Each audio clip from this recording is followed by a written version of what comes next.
xam nga Moussa daje na ak Iblis ndax Moussa dañuy wax ni mooy yonent bi gën a pànk ci yonent yi ci waxin. macha allah. Moussa yonent bu pànk la. moo daan laaj yàlla dama laa bëgg a gis xam nga yooyu. wallaay ku ñemee laaj yàlla yooyu yow mi dañaan Moussa mi nangam. dëgg. day tax yàlla ni ko nangam mu ni ko est-ce que nangam. donc kon moom Moussa ku pànk woon waaye tamit moo jëf ji mu jëfoon dóor nit mu faatu yooyu yëpp am ñoo xam dañuy xaw a xoole yonent yàlla Moussa sax comme ku xaw a ngi ñu baal ma ci wax bi comme ku xaw a violent. comme yonent bu xaw a violent. waaye Moussa kenn gënu ko moo gën ñëpp ci waxin. waaw kenn gënu ko yooyu geste la yoo xam ne def na ko te it ba mu defee tuub na ko. tuub na ko ba mu dikkee ci Firawna gis nga dañu waxtaanee la mu ko wax. ni ko damaa xamuloon moo tax ma def loolu. waaye ginnaaw gi ma sama borom xamalee laa dellu xam. Moussa ci dajeem boobu daje na ak Iblis comme yonent yëpp ni ñu daje ak Iblis. kon ñun ñëpp daje nañu moom. ku ne daje nga ak Iblis yonent yëpp daje nañu ak Iblis. ngeen waxante léeg-léeg ngeen jëflante. doo jëf soo noonu bëgg jëflante ak ñoom lu am solo. ñenn ñi duñ ko faale. waaye Moussa mi ko gisee dafa ni non médiation war na mën a nekk.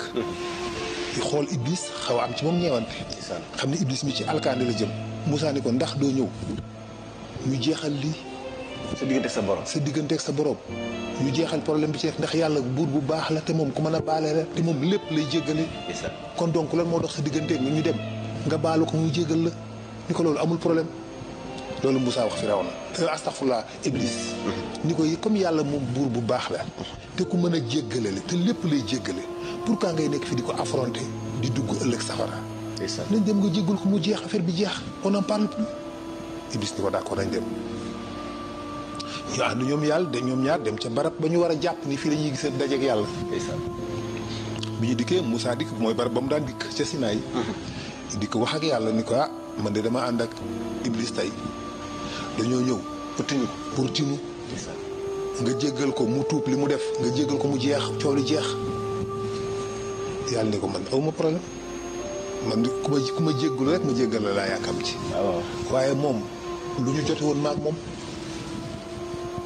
mu ne moom kat da nga ni ko woon mu sujjóot ci kanamu Aadama mu lànk.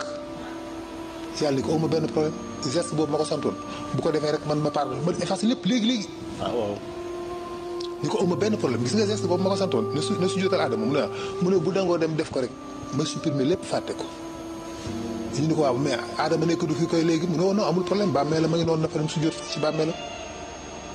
Moussa ni ko kon nañ dem ci bàmmeelu Iblis nga sujjóot fa. yàlla baal la lépp jeex. Iblis ànd ak Moussa dox di xalaataat ci lii def lan la. ndeysaan. di dox xol biy tourné muy xalaat ñu woon Adama nga xam bi ñu koy tabax fii bërki Dimbo Njaay sama kanam muy nekk ku yeex ku tayyel ku yaafus kuy dunde ñam di nelaw di lekk di tëdd di dem ci wanag tuuti lay jaamu yàlla tuuti lu bëri da koy nelaw ak a lekk yëgut du xew tayyel yeex yaafus man ni ma puissant ni ma gaawe ni ma efficace def fi ay millions d'années jaamu yàlla partout ci univers bi fu nekk ma dem fa nga xam ne benn infraction de seconde mën naa wër àddina bi millions de fois man ñëw taxawaat man Iblis Adama bi ñu may sujjóotloo ci kanamam ba muy dund nanguwuma ko ma ne ba mu dee nag faf boole ñu dugal ko ci biir suuf ma ñëw naan dama koy sujjóotal non loolu daal vraiment je ne peux pas. dafa jàpp ne ñàkk fayda la ko am. ak ñàkk fayda ku ma nanguwul woon koo xam ne nanguwuma koo sujjóotal ci ak dundam naka laa koy sujjóotale ci deew boo muy taxaw dund sax nanguwuma ko sujjóotal parce que gis naa ni kii il est du dara quoi. xalaatini min naar wa xalaatoo min tiin. waaw. man ñu ma bind ci safara moom ñu bind ko ci ban. wallaay ndeysaan. parce que différence bi. très puissant efficace set moom nag ban la lu yeex la matière la solide la luy watatu la maanaam Iblis buy xool nit day gis ku yeex ku tayyel ku yaafus. kuy watatu ku tële ku mënul dara waaye di ñàkk solo maanaam loolu lay gis ci nit. fi nit di dox ni di kàndang gi bu doxee 5 kilomètres sax ni damaa sonn dem toog ci taatu sénk Iblis mën naa def tour du monde 50 fois ñëw taxawaat fekk ko fa ci instant bi muy toog bala moo yegg suuf. Iblis mën naa def tour du monde 50 fois ñëw taxawaat ci wetam. waaw léegi nag kooku yow yambar moom lañ la sujjóotloo ci kanamam ci waxin pour nga comprendre. lay ndeysaan. mu ne nag nanguwuma ko woon ca ba muy dund du ma ko def ci bi muy dee. daal di fante suro Moussa dem loolu mooy problème bi nga xam ne Moussa jaar na ca Iblis Moussa xam ne kon mënut a régler problème bi. waaye mi ngi noonu ala kulli xaal. macha allah loolu am na solo am na tam beneen laaj boo xam ne mooy bi ñëw sànq dama xamul ndax da nga ciy dugg wala da nga koy boros mu jàll ñu dugg ci yonent yàlla Moussa ndax waxtu waa ngi dem mooy kii laaj ci ki wax ni dafa gis ni doomu aadama dafa dégg ñuy doomu aadama mi ngi am 111 virgule xaw ma 111 virgule 313. ci ndox moo nekk ci yaram doomu aadama te itam géej yeeg dex yi ci àdduna bi yëpp boo ko dajalee loolu la lay jox muy xel xam naa ne xel mee ko nangul loolu xëy na. waaw bon ce qui est sûr en tout cas 70% ci àddina bi ndox la. loolu mooy nombre bi nga xam ne da ngay tënk. mais scientifique nag dañuy dem comme dañuy indi pourcentage bi ci les minimum ñu indi le 71 virgule 313%. d'accord. mais boo koy wax nii rek da nga naan rek 70% 30% 70% 30% parce que 72% wala boog moins de 72% de l'univers mooy énergie noire. 26% mooy l'énergie la matière noire 3% mooy la matière visible. donc géej gi àddina bi 70% 71 virgule 313 yi mu wax ba tey. pour être plus précise que. moom mooy ndox le reste mooy suuf jëmmu nit effectivement def naa mas naa ko fi wax lii may wax nii. mas naa ko fi wax ñu benn waxtaan. di jëmmu nit tamit boo ko xoolee 70% wala boog 71 virgule 313% yi ñu fekkee ni c'est important yu indi exact bi. virgule 313% boobu moom mooy ndox ci jëmmu nit li ci des mooy le reste. léegi loolu ban signification la am. ban signification la am. ça sera difficile nga ni signification boobu présence boobu calcul boobu nombre boobu lii moo tax mais ay équilibre la en tout cas équilibre la yoo xam ne xëy na ñun scientifique découvrir ñu pourquoi il faudra 70% ndox 30% terre. est-ce que équivalent boobu ce qui veut dire que ni boo ko séddalee ñetti cër ñaari cër yi ndox la benn bi suuf. bon léegi nag loolu mën nga koo taawile nu nekk. parce que nit li mu soxla ci ndox. parce que quantité d'oxygène bi nga xam ne moom la planète bi soxla.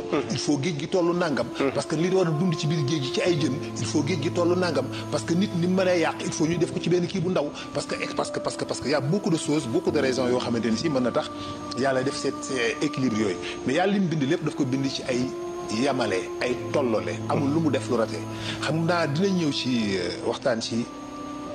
les bienfaits d'Allah. xéewali yàlla yi. wallaay ndeysaan.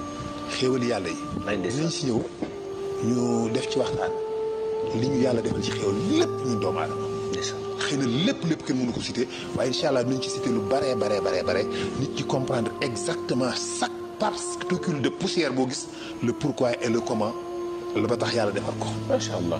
bu ko defee c'est important waaye donc équivalent yooyu daal. yooyu yàlla xëy na moom moo xam. lu tax peut-être scientifiquement bu ñu recherché dinañ mën a jund ay explication mais loo expliquer du loolu kese. loolu mooy li nga xam. mais du loolu kese. waaw il faudra que planète bi taille bi mu am il faudra que géej gi couvrir temps pour que li ciy dund mën cee dund. pour que planète bi mën a am suffisamment d'oxygène pour que nit ñi mën a jëfandikoo ndox mi pour que y aura forcément plusieurs raisons à la kulli xaal. macha allah am na solo kon nag tontu baa ngi noonu maa ngi gis tam ci commentaire yi am na ci koo xam moo xam naa ni jamono yëpp ñu ngi koy wax. moom daal xam naa li mu bëgg.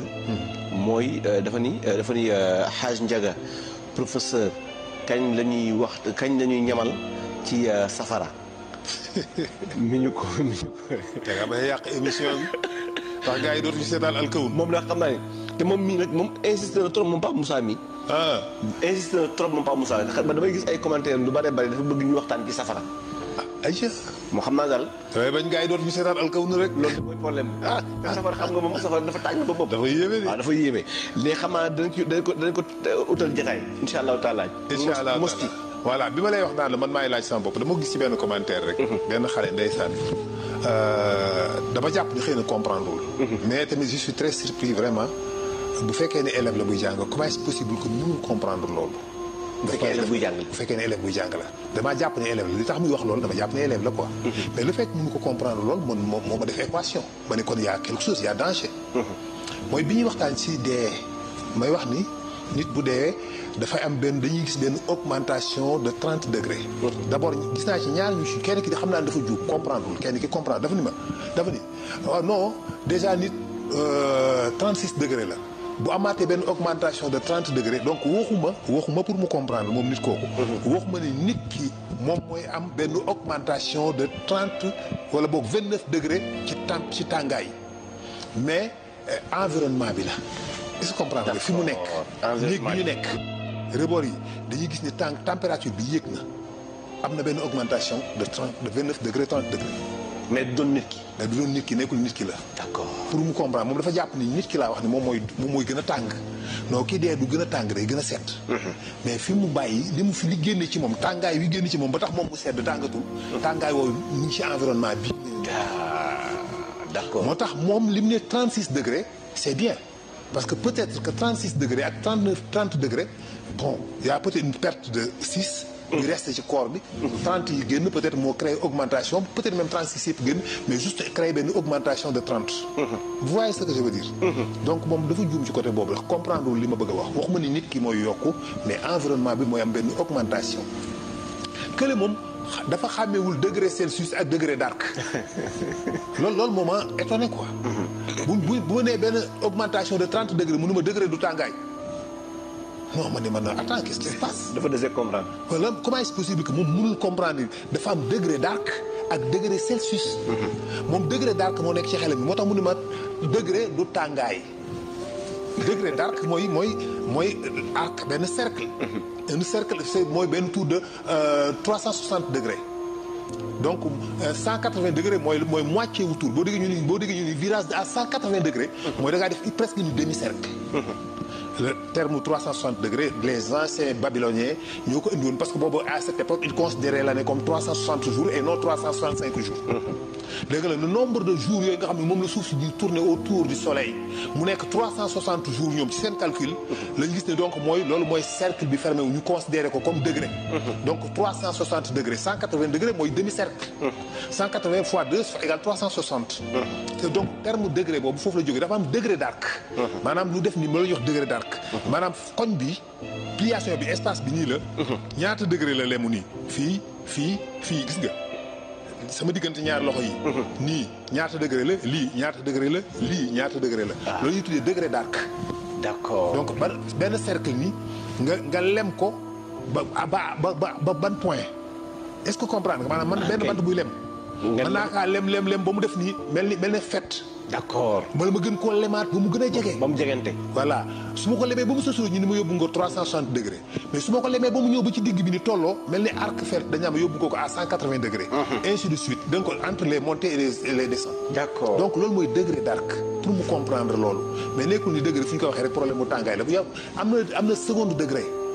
seconde degré y a tellement de choses voilà pour les mathématiciens et yooyu ñoom ñooy comprendre yooyu xam naa macha allah. mais c'est loolu du lu profond quoi.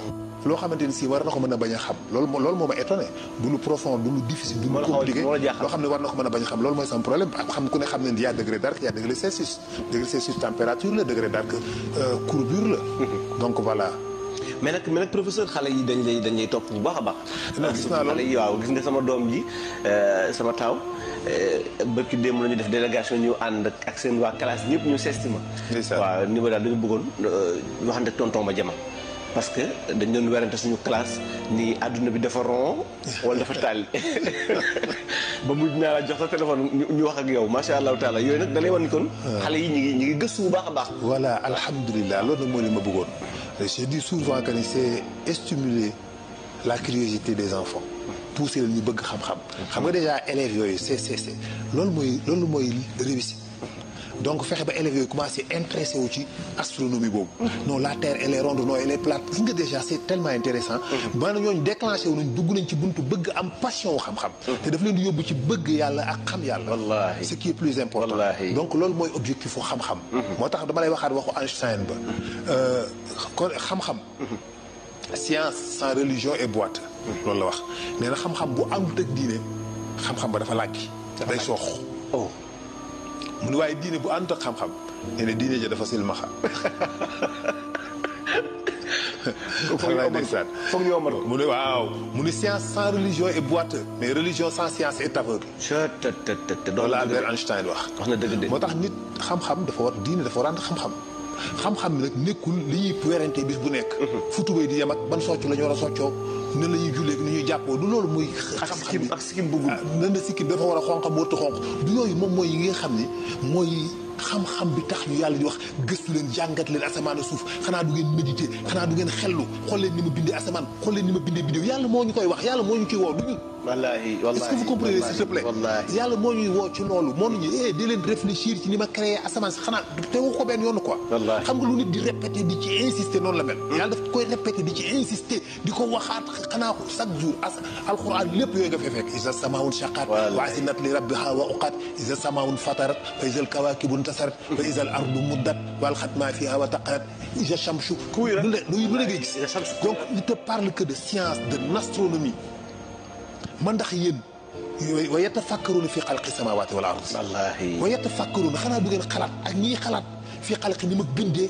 les cieux et la terre loolu yàlla moo ko bëgg du ñun moo ñu ko imposer moo ñu ko exiger donc de grâce il faut que ñu xam loolu ñu bàyyi yu élémentaire détails yi tekkiwul la nga xam ne terewul sa jaamu yàlla baax taxu koo baax waaw dëgg la de yow ngay julli def nii wala man may julli def ne leen taxul sama julli baax wala nga gën maa baax a julli donc yooyu bu ñu perdre suñu temps moo tax julli di des ginnaaw ma sol caaya ak ma sol nga sol caaya ak nga sol simbang wala nga sol faaru mbaam wala nga sol grand mbubb amul benn différence de grâce donc yii nag détails yi ci la ñu seytaane bëgg a bàyyi ñu nekk fa di perdre temps tardé nekk fa di xuloo ko gorante jaas ci ñuy bi ci ñàkk fuy def fayda ndax yow naa nga monde bi di avancé di évoluer bi wallaay yow nga toog benn place loolu moo tax julli di tardé ci diine la ñuy def tardé ci àddina donc yooyu dañ ci bàyyi xel macha allah macha allah am na solo kon nag professeur xam nga tuur ndox ferlu mooy tax sa julli baax boo tuuree ndax te nga am benn âge boo xam ne am nga ko am na foo xam bu fa tolloo pression bi poussé la urine bi mu génn dafay commencer affaiblir tuuti bu ko defee difficilement la koy évacuer léegi la mu nekk koo xam ne xale bu ndaw la mais noonu la ko yàlla bindee ay maladie la yoo xamante ni si buy tuur ndox mi dul dañ ba set benn yoon de seul coup souvent c'est des infections ay infections yu bëri toute forme d'infection mën na ko provoquer ngay am loolu moo tax l'islam charia a bëgg ba nit ki di tuur ndox dañ jàpp ni ci position toogaay njonkanaay ci lay gën a mën a amee ay possibilités pour ubbi vanne yëpp pour mën a évacuer la fa nekk lépp ci ay urine donc moo tax toog bi c'est important ce n'est pas tout simplement toog bi pour que bañ mu tis dal ci sa kaw la donte ne ci la parce que boo taxawee dafay tis di dalaat ci sa yërëm parce que impact bi day gën a am doole ndax distance bi waaye bu fekkee da ngay egg suuf non seulement impact bi day gën a wàññeeku mais dafay tax aussi vanne yëpp mën a tijjeeku ci position bopp nga mën a évacuer urine bi loolu mooy benn partie bu ko defee bu fekkee loolu respecté woo ko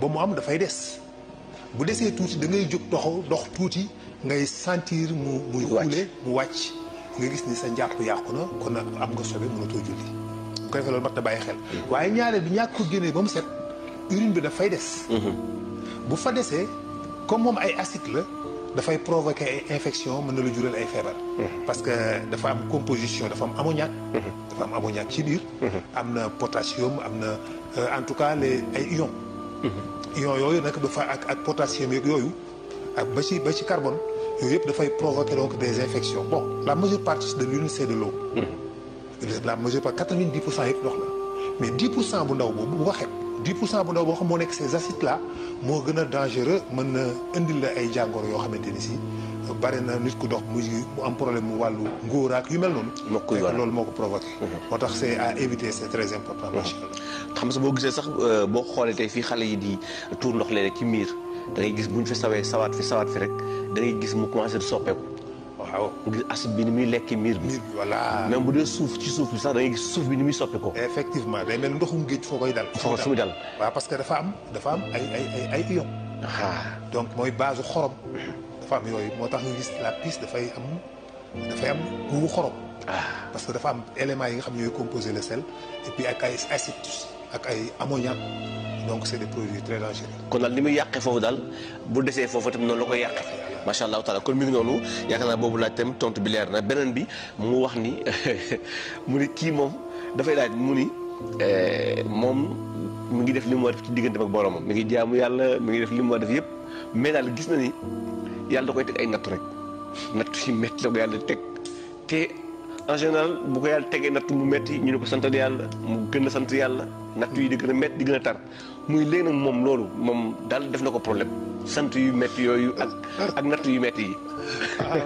waaw wax na dëgg xam naa loolu effectivement ndeysaan parce que booy bu la coono dalee ñu naan la santal yàlla ngay muñ muy gën a metti ngay muñ muy gën a tar ngay sant yàlla yàlla faalewul ngay sant yàlla yàlla lijjantiwul bu yàggee da nga naan waaye yéen man seen santum yàlla mii est-ce que mu doon lu ma génn ci lii jéem a seet beneen pexe. xam nga waa ji bi ñëwee ni ko sa gétt bi. waaw xar ma ci gën a mag. daanu na dee na. waaw muy xam ak xamil ñu sotti ko ndox ba ñu bëgg a xamil ko ñu ñëw ne ko ah faf gétt ga faf la tàkk. muy xar yëpp mu dindee mu xam nag complètement complètement ñu koy tëpp ba mu jóg. mu commencé di jox ñoo ko tuddal yàlla. waaw mu naan nu mu tudd. dana laajte nu yàlla tudd. mu naan nu mu tudd moom nu mu tudd. waaye daal moom xam naa loolu def na ko problème. moom way ndeysaan mais xam nga yàlla amul benn jaamam boo xam da lay natt bëgg a juddoo ba bëgg a génn àdduna sa àdduna nekk safara. mënul nekk. amul lépp naqari. lépp naqar ba nga juddoo ba ngay màggat lépp nekk naqar amul. li ngay foog nag tuddee ko naqar am na. xam nga ñun dafa benn barème bu ñuy nattee ñun nit ci la ñuy nattee kan moo nekk ci coono àddina ak kan moo am nooflaay. ñun. ku nekk ci benn raisonnement boo xam ne c'est typiquement social et puis d'une manière artificielle ci kaw ni li ñuy gis forme bi nii donc ci la ñuy nattee ñun ci la ñuy mesurer ni diw moom taw féex na diw moom ci jox na la nekk. ndax bu fekkee nit ki dafa ñëw gaare oto bu rëy bu rafet sol jesner bu rafet yor kër gu rafet dañ naan kii moom amul benn souci. la vie est belle. ñëpp noonu la ñuy attewoo ñëpp noonu la ñuy raisonné. dëgg la de. bu fekkee nit ki dañu ko doon mu dëkk ci génn kërug seng bu ñàng xaw a bizarre noonu génn sa waay ñu gis ko muy lijjanti dépasse suba ñun ñëpp dañu jàpp ni kii misère la nekk ak coono. suñu raisonnement. loolu la en tant que tel c'est ça. loolu la. mais c'est faux. c'est pas la vérité. ah bon. ah non non non non il n'est pas dit que ni ki mel ci position bi moo am nattu àddina ki nekk ci position bi moo am bànneex damay wax chaque jour ni naqar boo gis ëmb na bànneex. dëgg la. te li may wax nii ku ko seetlu sa bopp di nga ko yëg kenn ku nekk boo amee benn naqar booy dund benn coono. au fond de toi di nga yëg benn fierté wala benn force wala benn plaisir bu ndaw booy am ci biir. coono bi ngay dund. benn fierté boo ciy am ci la dara teg la nga muñ ko toog concentré wu ci sa ruq. yëg ni man je suis quelqu'un parce que maa ngi muñ lii. am na benn bànneex bu ci nekk parfois c'est illisible duñ ko mën a ñu bari duñ ko mën a détecter mais am na plaisir. léegi tamit bànneex bi mu nekk boo ko seetloo nii ci bànneex bi nga koy gis nii mu yor ko forme bi rafet nii am na benn naqar bu metti bu nekk ci biir bu mu la waxul. ndax moo doon joxe bànneex bi yëpp te naqar bee deñ. disparaître da koy gisatul bànneex bi ndax naqar bi ci biir. dëgg la. yow mi koy romb di dem yaay gis bànneex bi mais moom gisatul bànneex bi ndax naqar bi ci biir. wallaahi. gis nga tey jii yàlla dafay xereñ ba nga xam ni moom règle yi ñu tënk ñun tënk ko. ñun ni ñuy àttee moom àtteewul foofu ku am bànneex ku am plaisir ku am sakina ku dundam neex ku dundam naqari lépp mi ngi dépendre ci sa degré de stress. niveau bi nga am ci sa sentiment ndax yëg nga ni am nga bànneex est-ce que yëg nga ni taw féexe nga est-ce que yaa ngi à l'aise est-ce que tu es bien détendu est-ce que amoo benn souci. est-ce que yaa ngi kontaan loolu mooy vrai bi. mais ñun li ñuy gis ni ci forme ci kaw la. léegi nag nit ki nga xamante ni si am na mbubb yu rafet yi kër yu rafet yi oto yu rafet yi nekk di dund enfer mën naa romb ku yelwaan mu ñeeku. waaw mën naa romb ku pauvre mu ñeeku. xam ni kii dafa am jàmm mi ngi ci tawfeex mais xamu ko. waaye man mi ñàkk dëkk ci sama baraat may boo waaj rombeek otoom ak jesneeram mayit dama koy ñee ni sii kii mi ngi ci bànneex. wallaay. parce que yëguma ni am naa bànneex yu mu amul. moom it yëgul ni am na bànneex yu ma amul. am na naqar yu ma amul moom du ko xam.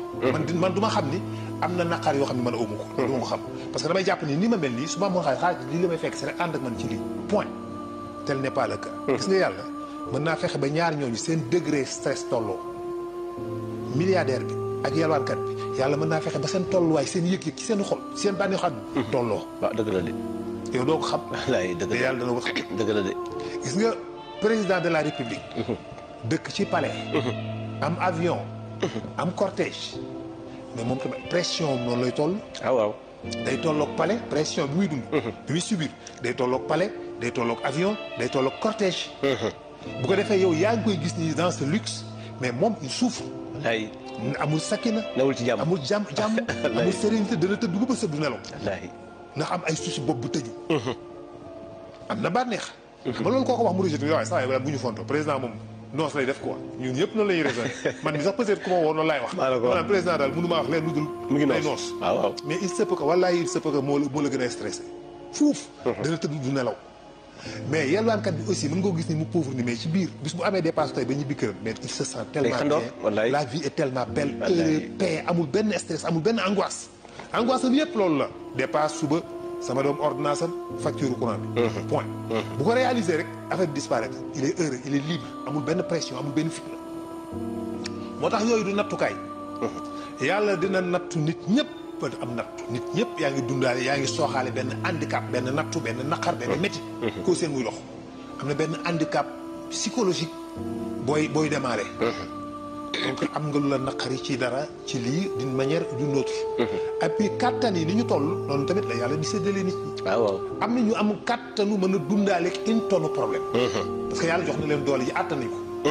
sentiruñu pression bi. ñoo yem am na ki nga xamante ni 100 kilos problème la àttan yàlla da koy jox moyen yëpp parce que du ko teg problème parce que moom 100 kilos la àttan ñoom ñaar bu ñu yenoo ku nekk dem ñoo tolloo diisaay ndax kattan yi tolloowul. est-ce que comprendre wallaay wax nga dëgg de. boo woowee mel ni mbërum làmb mu am kattan. nga woo Bombardier yen ko 100 kilos. woo benn xale bu am juróom-ñaari at yen ko 20 kilos. ñoom ñaar ñoo tolloo coono ak diisaay. waaw dëgg la de. la kii di yëg la kii di yëg. waaw la kii di yëg ñoo tolloo nekk li ñuy yëg. parce que kattan yi tolloowul. dëgg la macha allah. donc yàlla noonu leen séddalee nit ku nekk lu mu la teg rek attan nga ko. wallaay parce que boo gisee yàlla naan laa yukallifu llaahu nafsan illaa wus'ahaa. mooy lu ma leen teg rek kenn ku ne lu ma la teg man xam naa ne yow yàlla man yàlla attan nga loolu. yàlla du teg nit lu mu attanul. du teg nit lu mu attanul firiwul ne lu la neexul dindil sànni ne yàlla du teg nit lu mu waxul loolu de. dama ni li ma la teg attan nga ko. man xam naa ne man yàlla ni li ma la teg attan nga ko.